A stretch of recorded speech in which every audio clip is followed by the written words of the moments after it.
नमस्कार प्यारे विद्यार्थियों, स्वागत है आपका दृष्टि आईएएस में। आज हम लोग बात करेंगे बाल विकास एवं शिक्षा शास्त्र के एक बिंदु को लेकर, जो कि है अधिगम के परिणाम। आउटकम्स क्या होते हैं लर्निंग के, या हम कहें लर्निंग के रिजल्ट क्या होते हैं। देखिए, एक तो मूलभूत बात आपको जो बुनियादी बिंदु है वो ये ध्यान रखना है कि अधिगम का जो अर्थ हम ग्रहण करते हैं वो ये है कि हमने कोई चीज सीख ली, हमने कोई ज्ञान प्राप्त कर लिया, कोई सूचना हो सकती है, कोई जानकारी हो, कोई मत हो, कोई दृष्टिकोण हो, या कोई भी अन्य तकनीकी बात हो गई कि हमने वो सीख ली। लेकिन जब हम अधिगम के वास्तविक अर्थ की बात करेंगे, या हम यह कह सकते हैं कि जब हम अधिगम के व्यापक अर्थों में अधिगम के अर्थ को ग्रहण करते हैं, तो उसका मतलब होता है व्यवहार में परिवर्तन। हमने पहले भी बात की हुई है कि अधिगम एक प्रक्रिया है, वो परिणाम नहीं है। ये ध्यान रखना है कि अधिगम एक प्रक्रिया है। जब हमने कह दिया कि लर्निंग एक प्रोसेस है, इसका मतलब ही होगा इसके अंदर ये हिडन है, या आप ये कह सकते हैं ये अंडरस्टूड है, या आप इस बिंदु को डिराइव कर सकते हैं स्वयं ही। इसका मतलब होगा कि ये प्रक्रिया चलती रहेगी, ये सतत प्रक्रिया होगी, ये सार्वभौमिक प्रक्रिया है। हमने पहले भी बात की है कि मनुष्यों के अलावा भी अन्य जीव जंतुओं में भी अधिगम की प्रक्रिया चलती है। बिंदु स्पष्ट है। अब इस अधिगम के या जितने भी बिंदु हम ग्रहण करते हैं, जो चीजें हम सीखते हैं, जिनसे हम ये कह रहे हैं कि व्यवहार में परिवर्तन होता है, या हम यह भी कह सकते हैं कि अधिगम एक व्यवहार परिवर्तन की प्रक्रिया है, यह भी हम कह सकते हैं। तो इसके परिणाम क्या होते हैं, इसके रिजल्ट क्या है, इसके आउटकम क्या है, बिंदुवार तरीके से कुछ आउटकम्स को लेकर बात करेंगे। एक बिंदु तो वही जब हमने कहा कि व्यवहार में परिवर्तन लक्षित है, यानी कि व्यवहार में परिवर्तन दिखाई देना चाहिए, तब हम कहेंगे कि हाँ अधिगम की प्रक्रिया है, अधिगम हुआ है।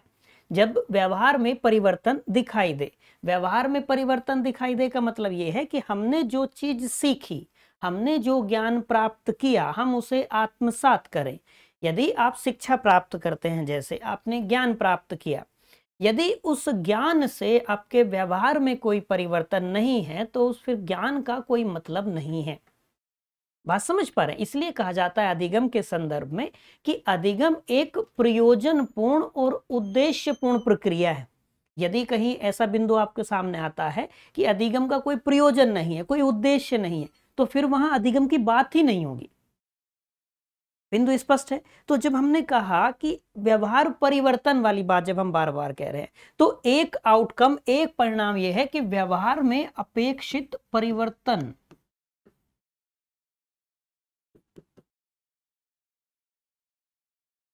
व्यवहार में अपेक्षित परिवर्तन। अभी केवल पूरा ध्यान समझने पे ध्यान देंगे, अभी पूरा ध्यान केंद्रित करना है चीजों को समझने में, क्योंकि यहां से हम अधिगम की पृष्ठभूमि एक निर्माण करेंगे। अधिगम के जो आउटकम्स हैं, जो परिणाम है, उसकी पृष्ठभूमि का निर्माण करेंगे। अधिगम अपने आप में एक बहुत बड़ा बिंदु है। बस समझ पा रहे हैं? तो बस अभी करना क्या है, अभी केवल ध्यान देना है कि हमारी एक पृष्ठभूमि का निर्माण हो जाए, हमारे स्वयं के विचारों का विकास हो, ताकि हम अधिगम के परिणाम को लेकर कुछ अपने बिंदु सोच सके। अधिगम के बहुत सारे परिणाम हो सकते हैं, कुछ बिंदुओं के माध्यम से हम ये प्रयास करेंगे कि अधिगम के परिणाम को लेकर एक पृष्ठभूमि का निर्माण हो जाए। आप स्वयं, जब हम शिक्षा के स्तर में बात करते हैं, स्मृति स्तर, बोध स्तर और चिंतन मनन वाला स्तर जो है, उस स्तर तक जाना, यानी कि विचारों के विकास तक जाना है। आपके स्वयं के विचारों का विकास हो जाए, आपको स्वयं कुछ बिंदु आपके मन में यह आ जाए कि हाँ ये अधिगम के परिणाम है। व्यवहारिक होकर सोचना है। बिंदु स्पष्ट है? तो हमने पहला बिंदु कहा कि व्यवहार में अपेक्षित परिवर्तन। हम निरंतर यह बात करते आ रहे हैं अधिगम को पढ़ते समय कि अधिगम के परिणाम स्वरूप व्यवहार में परिवर्तन किए जा सकते हैं। या हम ये कह दें, जब हमने कह दिया कि अधिगम व्यवहार परिवर्तन की प्रक्रिया है, बिंदु स्पष्ट है यहां तक का? अधिगम व्यवहार परिवर्तन की प्रक्रिया, ध्यान रखना। यानी कि अधिगम के परिणाम स्वरूप क्या होगा? अधिगम के परिणाम स्वरूप व्यक्ति के व्यवहार में अपेक्षित परिवर्तन लाए जा सकते हैं। बात समझ पाए? यानी कि बालकों के संपूर्ण व्यवहार की बात हो, बालकों के संपूर्ण व्यवहार में आप कह लीजिए ज्ञानात्मक क्षेत्र की बात, ज्ञानात्मक क्षेत्र की बात हो, या हम कह दें क्रियात्मक क्षेत्र को लेकर, क्रियात्मक क्षेत्र को लेकर, या हम कह दें भावात्मक क्षेत्र को लेकर कह लीजिए, या भावनात्मक क्षेत्र को लेकर कह लीजिए। बात समझ पाए। ये तीनों बिंदु आगे भी हम पढ़ते हैं जब हम देखते हैं कि विभिन्न विद्वानों ने जो अधिगम के प्रकार हैं वो इन्हीं तीन के अंदर वर्गीकृत किया गया है, ज्ञानात्मक, भावात्मक और क्रियात्मक। बात समझ पाए। इन तीनों का अंदर अपना एक उप वर्गीकरण है, उसको हम विस्तार से आगे पढ़ेंगे जब उस बिंदु पर बात करेंगे अधिगम के प्रकार को लेकर। अभी यहां ध्यान देना है कि बालकों के संपूर्ण व्यवहार की बात है, यानी कि अधिगम के माध्यम से बालकों के संपूर्ण व्यवहार, जैसे हमने कहा ज्ञानात्मक पक्ष की बात हो जाए या क्रियात्मक पक्ष की बात हो जाए या भावनात्मक पक्ष की बात हो जाए, इनमें अपेक्षित परिवर्तन लाए जा सकते हैं। यानी कि अधिगम एक अच्छी भूमिका निभा सकता है बालकों के व्यवहार में परिवर्तन लाने के लिए। बिंदु स्पष्ट हो गया। तो हमने कहा एक परिणाम क्या है अधिगम का, कि व्यवहार में अपेक्षित परिवर्तन लाए जा सकते हैं अधिगम के माध्यम से। दूसरा हम कह सकते हैं शिक्षण के उद्देश्यों की प्राप्ति।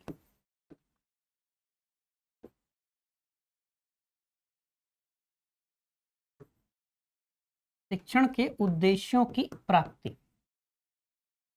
देखिए, जब कोई भी बालक, कोई भी विद्यार्थी जब अपने अधिगम की प्रक्रिया आरंभ करता है, तो जैसे हमने कहा कि अधिगम उद्देश्यपूर्ण होगा, पूरी अधिगम की प्रक्रिया उद्देश्यपूर्ण होगी। यदि अधिगम का कोई उद्देश्य नहीं है तो उस अधिगम का कोई मतलब नहीं है, वह अधिगम की कोई बात ही नहीं होगी।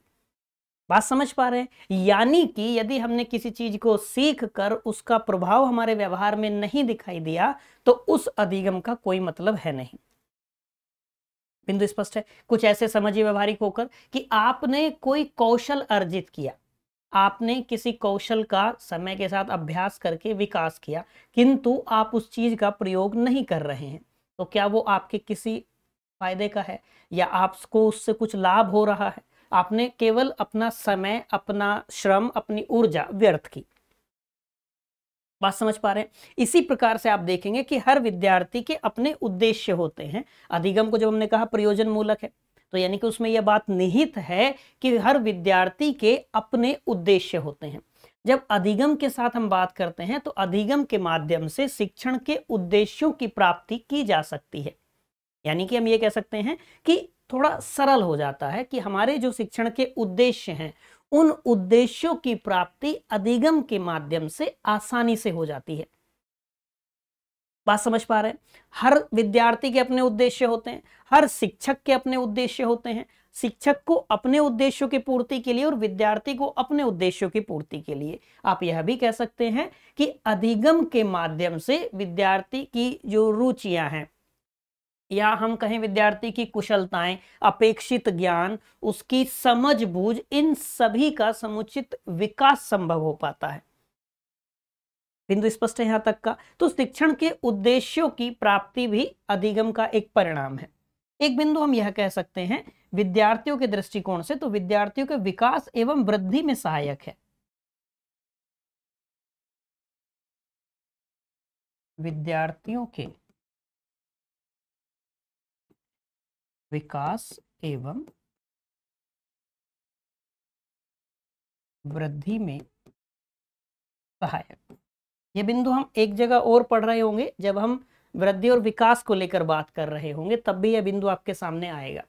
अब अधिगम वृद्धि और विकास में कैसे सहायक है? तो अधिगम के द्वारा ही विद्यार्थी, हम ये कहें कि उचित वृद्धि एवं विकास कर पाते हैं, या ये कह सकते हैं कि अधिगम के माध्यम से या अधिगम विद्यार्थियों के उचित वृद्धि और विकास में सहायता पहुंचाता है। बात समझ पाए। अब ये किस किस प्रकार का हो सकता है? हम कहें, जैसे हम ये कह सकते हैं कि वृद्धि और विकास के जितने भी आयाम हैं, आप शारीरिक की बात सोच लीजिए, शारीरिक की बात आप सोच सकते हैं, आप मानसिक पक्ष को लेकर सोच सकते हैं, आप सामाजिक पक्ष को लेकर सोच सकते हैं, आप विद्यार्थी के नैतिक पक्ष की बात समझ सकते हैं, विद्यार्थी के भाषा संबंधी विकास की बात सोच सकते हैं, विद्यार्थी के संवेगात्मक विकास की बात पर विचार कर सकते हैं, यहां तक कि आप विद्यार्थी के सौंदर्यात्मक पक्ष की बात भी यहां कर सकते हैं। बात समझ पा रहे हैं? यानी कि विद्यार्थियों के विकास एवं वृद्धि में सहायता करता है अधिगम। तो एक अधिगम का परिणाम हो गया कि वो विद्यार्थियों के विकास एवं वृद्धि में सहायक है। एक बिंदु हम यह कह सकते हैं कि जब हम ओवरऑल बात करेंगे व्यक्तित्व को लेकर तो हम कह देंगे कि व्यक्तित्व के सर्वांगीण विकास में सहायक,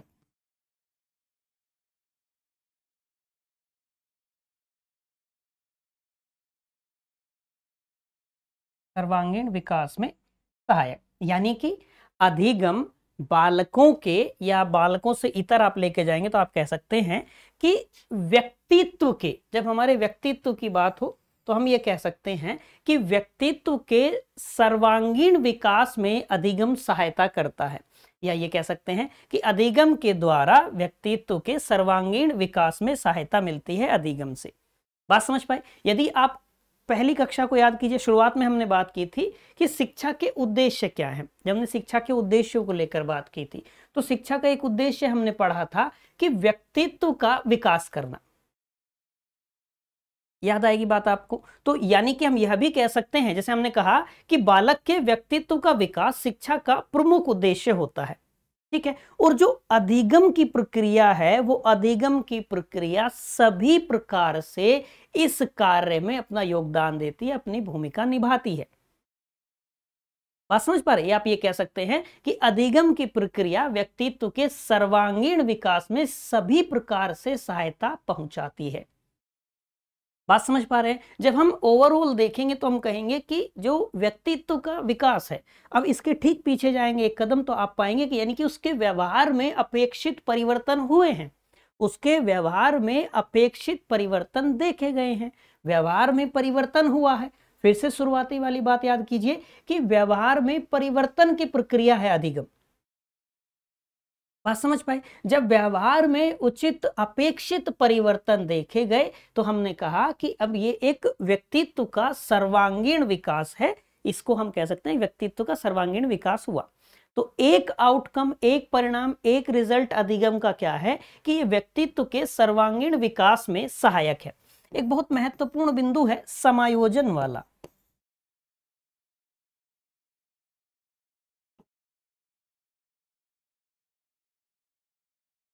समायोजन में सहायक, मैंने आपसे पहले भी कहा है कि आपको दो शब्द बहुत अच्छे से ध्यान रखने हैं, क्योंकि निरंतर जब हम अधिगम की बात करेंगे तो ये आपके सामने आते रहेंगे। एक था उनमें से अनुकूलन और दूसरा था समायोजन। बात समझ पा रहे हैं? अब ये समायोजन किसके साथ में, यानी कि अधिगम के माध्यम से जो अधिगम की प्रक्रिया है इसके फलस्वरूप जो सीखने वाला बालक है या जो विद्यार्थी है वो अपने और वातावरण के साथ में, स्वयं का वातावरण के साथ में समायोजन कर पाता है। यानी कि बालक को अपने और वातावरण के साथ में उचित समायोजन के कार्य में अधिगम से पर्याप्त सहायता मिलती है, यह बिंदु हम कह सकते हैं। बात स्पष्ट हो गई यहां तक की? हमने पहले भी एडेप्टेशन और एडजस्टमेंट को लेकर बात की है, तो वही ये दोनों शब्द आपको ध्यान रखने हैं, अनुकूलन को लेकर भी और समायोजन को लेकर भी, क्योंकि ये कई बार आपके सामने आएंगे। बात स्पष्ट हो गई यहां तक की? एक बिंदु हम इसमें यह कह सकते हैं, जब जीवन के लक्ष्यों की बात आएगी तो हम ये कह सकते हैं कि अधिगम का एक परिणाम यह भी है कि वो जीवन के लक्ष्यों की पूर्ति में सहायक है।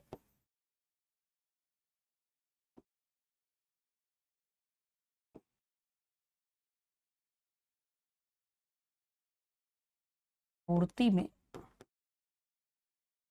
सहायक, जीवन के लक्ष्यों की पूर्ति में सहायक। देखिए, सभी के अपने अपने स्तर पर सभी के कुछ जीवन के उद्देश्य होते हैं, जीवन के लक्ष्य होते हैं, और सभी अपने जीवन के लक्ष्य निर्धारित करते हैं। आपके भी होंगे, मेरे भी हैं, आप किसी अन्य के बारे में सोच लीजिए, अपने परिवारजन के बारे में सोच लीजिए, अपने प्रियजनों के बारे में सोच लीजिए, उन सभी के भी अपने अपने जीवन के लक्ष्य हैं।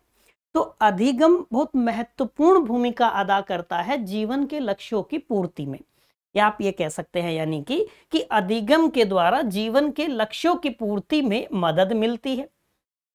बात समझ पाए? क्यों? क्योंकि अधिगम के माध्यम से व्यक्ति ज्ञान प्राप्त करता है, इस पूरी प्रक्रिया में ज्ञान की प्राप्ति होती है, उसके ज्ञान में वृद्धि होती है, उसके व्यवहार में अपेक्षित परिवर्तन आते हैं। परिवर्तन सकारात्मक नकारात्मक दोनों हो सकते हैं, हमने पहले भी बात की है।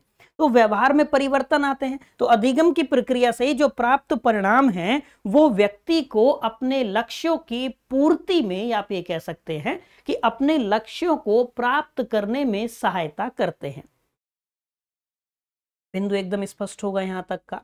तो इन बिंदुओं के आधार पर हम अधिगम के कुछ परिणाम को लेकर विचार कर सकते हैं, या हम ये कह सकते हैं कि इस प्रकार इन बिंदुओं के आधार पर ये कह सकते हैं कि अधिगम सीखने की प्रक्रिया के फलस्वरूप या परिणाम स्वरूप व्यक्ति अपने जीवन में सफलता और समायोजन के लिए किए जाने वाले जो सभी प्रयत्न हैं उन प्रयत्नों में हर वक्त उसको अधिगम की प्रक्रिया से सहायता मिलती है।